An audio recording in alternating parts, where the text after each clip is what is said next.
जैसा कि आज का विषय है, उस विषय को देखते हुए हमें अपने जीवन में एक व्यक्ति का चयन ज़रूर करना चाहिए जिससे हम समय समय पर सलाह लेते रहें।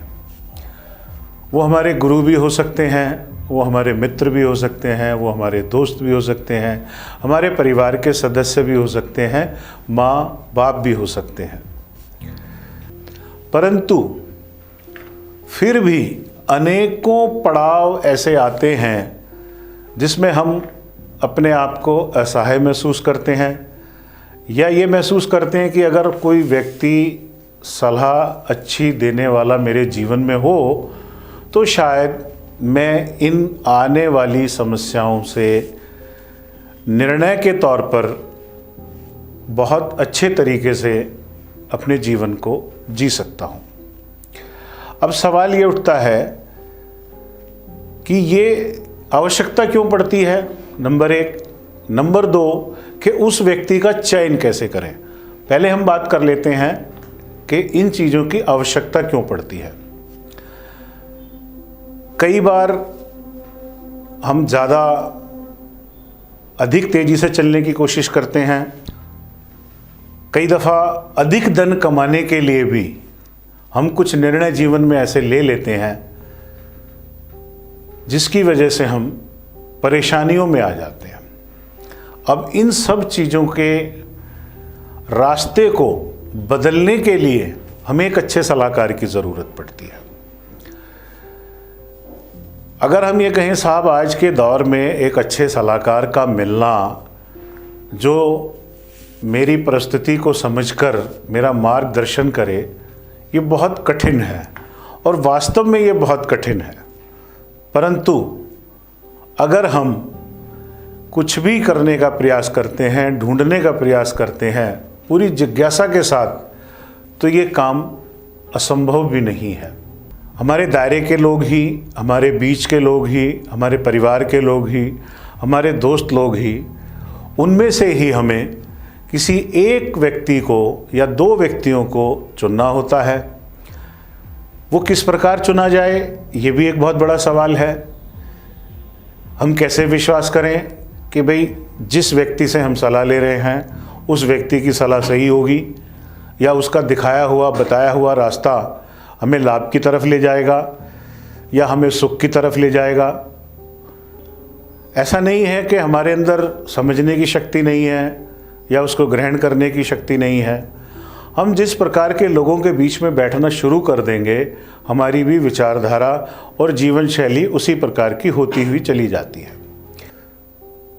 उस व्यक्ति का चयन करने का सबसे बड़ा सरल और साधारण तरीका ये है कि जो व्यक्ति अपने जीवन में पूर्णतः संयम के साथ, सकारात्मक सोच के साथ चलता हो, बहुत ज़्यादा किसी भी ऐसी परिस्थिति में विचलित ना होता हो जिसके कारण नतीजा गलत निकले।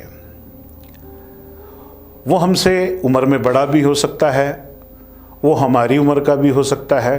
कई दफ़ा हम सोचते हैं यार मेरी और इसकी उम्र में क्या फ़र्क है, तो ये इसको सलाह लेने से क्या फ़ायदा होगा। या कोई बड़ा व्यक्ति, हमसे बड़ी उम्र का व्यक्ति है तो हम सोचते हैं यार ये तो पुरानी विचारधारा के लोग हैं, इनसे अगर हम सलाह लेते हैं तो शायद हमारे विचार मेल ना खाएं। ऐसा नहीं है। हर व्यक्ति अपना अपना जीवन का अनुभव अपने साथ लेके चलता है।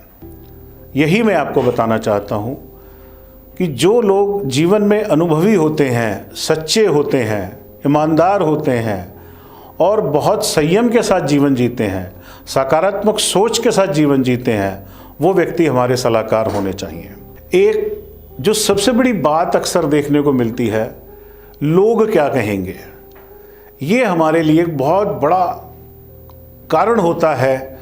किसी चीज़ को करने से पहले या करते करते भी हम ये विचार मन में पैदा कर लेते हैं कि लोग क्या कहेंगे, लोग क्या सोचेंगे। देखिए, लोगों ने तो वही सोचना है जो आपने करना है, लोगों ने तो वही देखना है जो आपने करना है। आप अच्छा करेंगे, योजनाबद्ध तरीके से करेंगे, संयम के साथ करेंगे, पॉजिटिव सोच के साथ करेंगे, तो वही दिखाई देना शुरू हो जाएगा। को देखकर, समझकर निर्णय लेना चाहिए और ये भी अंदाज़ा लगाना चाहिए कि अगर किसी व्यक्ति के द्वारा कोई कार्य किया गया और उसका नतीजा गलत निकला तो हमें उसका मजाक बनाने की आवश्यकता नहीं है। उसकी उस गलती को समझने की ज़रूरत है कि उस व्यक्ति के द्वारा वो कौन सी गलती है जो की गई और जिससे उसका जो रिज़ल्ट आया वो अच्छा नहीं था।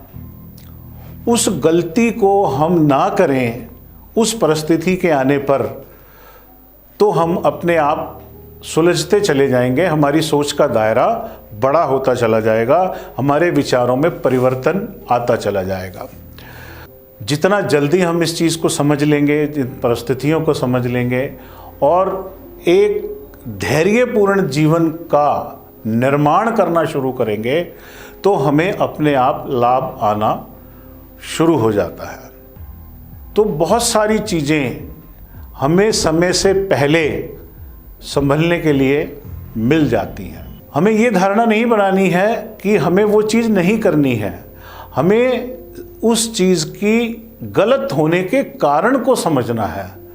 उसको ये समझना है कि जिस वजह से, जिस गलती के कारण वो असफल रहे, उन्हें असफलता हासिल की या उस कार्य को वो नहीं कर पाए, उस चीज़ को ढूंढना है। वो चीज़ ढूंढने के बाद अगर हम उसको अपने तरीके से सुधार करके और उसको इम्प्लीमेंट करेंगे तो मैं समझता हूँ हार का कोई कारण नहीं हो सकता। स्वयं पर विश्वास, अपने कार्य करने की प्रणाली पर विश्वास और हर तरफ के चारों जो एक कोण होते हैं उनको मद्देनज़र रख के अच्छे सलाहकार की सलाह के द्वारा अगर हम जीवन में आगे बढ़ेंगे तो हमें आगे बढ़ने से कोई भी नहीं रोक सकता। हर रिश्ते को बहुत संभाल के रखना पड़ता है इस जीवन में। हर रिश्ते के साथ क्या व्यवहार हमें करना है, किस तरह के शब्दों का, वाणी का, व्यवहार का प्रयोग हमें करना है, ये सब चीज़ें हमें सीखनी होगी। हम देखते हैं सारा दिन जीवन में कहीं ना कहीं देखते हैं, गॉसिप भी बहुत होता है, बातचीत भी बहुत होती है, बहुत से लोगों के द्वारा सीखते भी हैं, लेकिन उनको ग्रहण करना अति आवश्यक है। जो चीज़ दूसरों के द्वारा गलत की गई, उन गलतियों को समझकर और उनकी त्रुटि को सुधार कर अगर हम कार्य को करेंगे तो हमें जीवन में इस प्रकार की कोई भी परिस्थिति का सामना नहीं करना पड़ेगा। तो दोस्तों, मैं इतना ही आप लोगों से निवेदन करना चाहता हूँ कि ये जीवन बहुत ही सुंदर ईश्वर ने हमें दिया है। इसको जीना एक अपने आप में कला है। इसके बेसिक को समझना, इसके परिस्थिति के हिसाब से समझना बहुत आवश्यक है। परेशानियाँ, कठिनाइयाँ, दुविधाएं, ये सब जीवन में, ये तो जीवन का एक हिस्सा है, इसके बिना जीवन नहीं चलता। लेकिन इन परिस्थितियों को साथ की साथ निवारण करते हुए सोच के द्वारा, पॉजिटिव सोच के द्वारा और एक अच्छी सलाह के साथ अगर हम जीवन में आगे बढ़ते हैं परिस्थितियों को समझकर, तो हमें जीवन में आगे बढ़ने से कोई नहीं रोक सकता। दोस्तों, अगली बार फिर आपसे मुलाकात करेंगे। नमस्कार।